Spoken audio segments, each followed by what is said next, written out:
नमस्ते, जय श्री राम। अभी हाल ही में हिंडनबर्ग नाम की एक कंपनी ने एक रिपोर्ट जारी की है।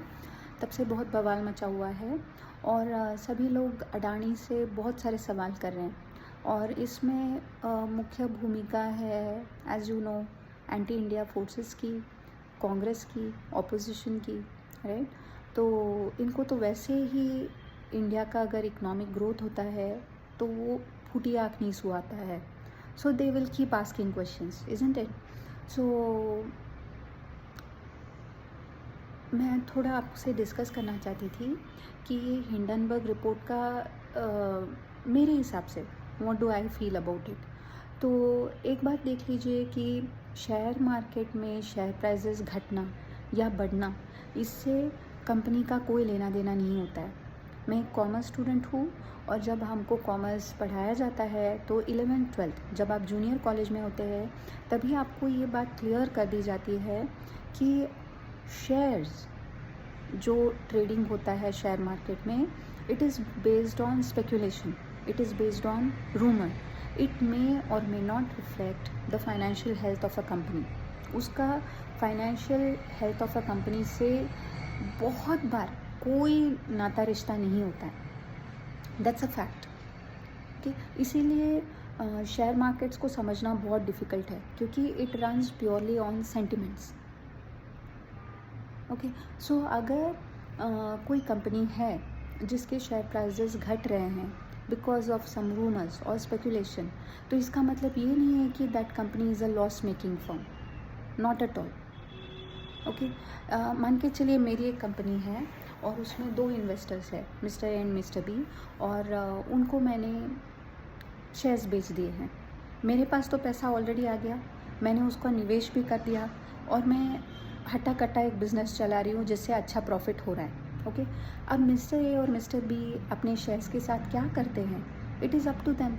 अगर उनको मुझसे जुड़े रहना है तो they will still hold the shares, if not they will download the shares in the market. तो वो फ्रीडम उनके पास है। ओके, अब मान के चलिए मिस्टर ए को लगता है कि this company is very profit making, why not I get the share of mister B also. और इसके तहत वो क्या करता है, he start spreading rumours about my company कि यार ये कंपनी बिल्कुल अच्छी नहीं है, बहुत बकवास है, ऐसा। ओके, नाउ मिस्टर बी अगर एक जागरूक इन्वेस्टर नहीं है तो वो क्या करेगा, वो अपने शेयर्स बेचने लगेगा। और जब आप पैनिक में कोई चीज़ बेचते हैं तो उसकी कीमत कम होती है, दिस इज़ कॉमन सेंस। तो मिस्टर ए उन्हीं शेयर्स को कम कीमत में ख़रीदेगा। कल को उसको पता है कि शेयर प्राइसेस वापस राइज होने ही है क्योंकि जो कंपनी है मूलतः वो कोई लॉस नहीं कर रही है, इट्स गोइंग इन प्रॉफिट्स, और उसका जो एसेट्स है और उसका जो बिजनेस है वो हट्टा कट्टा है। ओके, अब कल को क्या होगा, ये झूठ कुछ देर तक चलेगा और उसके बाद में लाइक ऑल झूठ्स this will die a natural death and the truth will surface कि मेरी जो कंपनी है वो लॉस मेकिंग थी नहीं।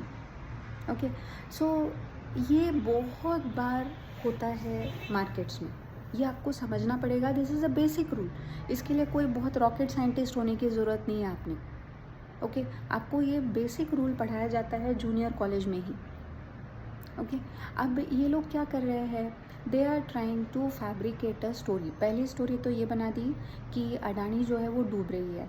अगर अडानी ये कंपनी डूब रही है तो उसमें जिसने इन्वेस्ट किया है, जैसे कि LIC हो गया, SBI हो गया, वो लोग भी डूब रहे हैं। अगर वो डूब रहे हैं मतलब जो छोटे मोटे लोग हैं उनका पैसा डूबने वाला है। अब देखिए ये बात कितनी कितनी गलत है। जिस प्रकार मैंने आपसे कहा कि शेयर मार्केट में जो होता है it never reflects, 90% of the time it does not reflect the health of the company, financial health of the company. उसी प्रकार एक गोल्डन रूल है, और एक जो कॉमर्स का गोल्डन रूल है, never put all your eggs in one basket. ये ट्रेडिंग का फर्स्ट रूल है। तो कोई भी कंपनी, कोई भी छोटा मोटा भी इन्वेस्टर होना, अगर उसके पास इन्वेस्टेबल फंड्स है तो सारा का सारा पैसा तो एक कंपनी में नहीं लगाएगा, क्योंकि अगर वो कंपनी डूब गई तो आपका सारा पैसा डूब जाएगा। तो आप क्या करते हैं, you try to spread the risk, right. तो वही जब आप कर सकते हैं, आप क्या सोचते हैं कि LIC और SBI नहीं सोचेंगे? LIC और SBI भी ये सोचते हैं।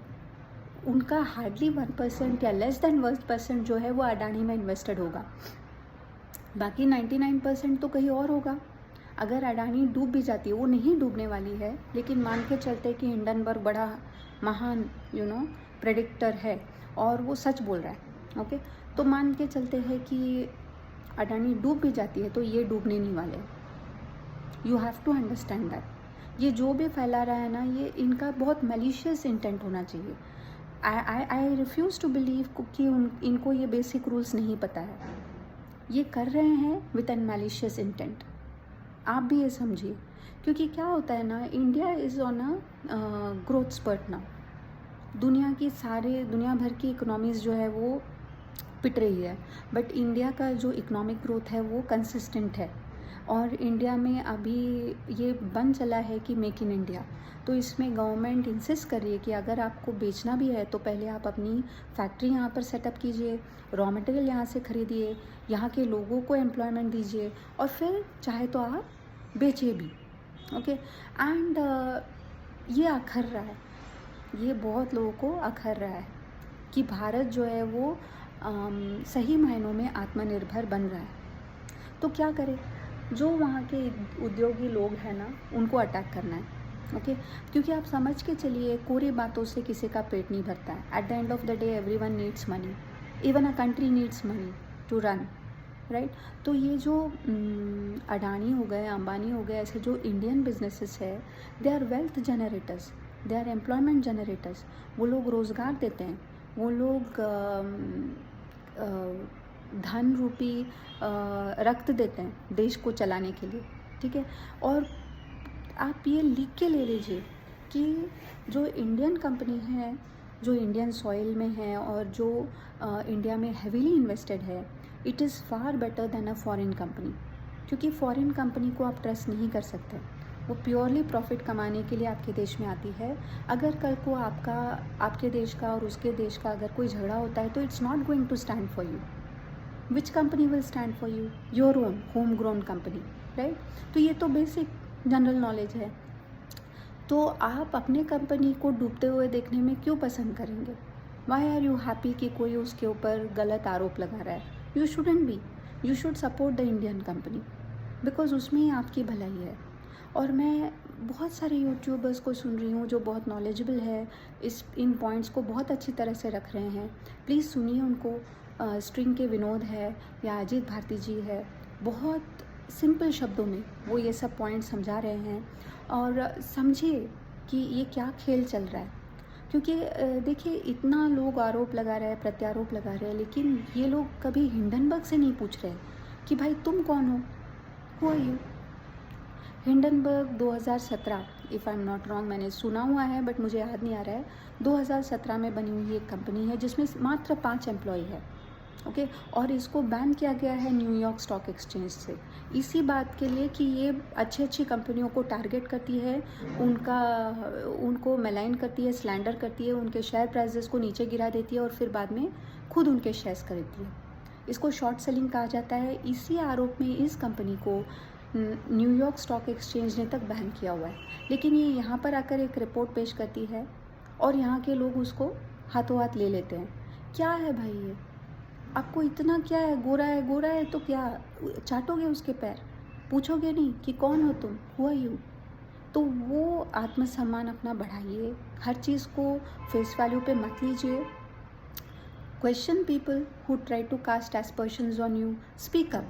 जैसे मोदी जी बोलते हैं या हमारी करंट गवर्नमेंट बोलती है कि every member of the country, every citizen of the country is it's ambassador. तो आपने अपने कंट्री का इमेज जब कोई मेलाइन करता है तो आप उठ के साहस दिखाइए कि आप उनसे प्रश्न पूछिए, what is your basis for these allegations, where from did you get information, और आपकी इन्फॉर्मेशन को हम क्यों मान ले कि वो सही है, समझे। और अडानी तो खैर उनको कोई फ़र्क नहीं पड़ता है, मतलब ये एक बैड पब्लिसिटी हो रही है, लेकिन जैसे हर झूठ बहुत ज़्यादा देर तक नहीं चल सकता है, वैसे ये झूठ भी नहीं चलेगा। और उन्होंने अभी भी हाइफा पोर्ट ख़रीदा हुआ है मेडिटेरेनियन कोस्ट पे, which is a big achievement for India. तो वो अपना काम कर रही है। आप भी निश्चिंत रहे, आप भी विश्वास रखिए अपने देश के लोगों पर, क्योंकि देश के लोग ही है जो आपका साथ निभाएंगे अगर कल को कुछ गड़बड़ होती है तो। So always have a very questioning mind, don't believe everything people से, many a times it is intended maliciously to hurt you, to hurt your interest, तो वो समझें। ओके और इतना ही कहना था। जय श्री राम,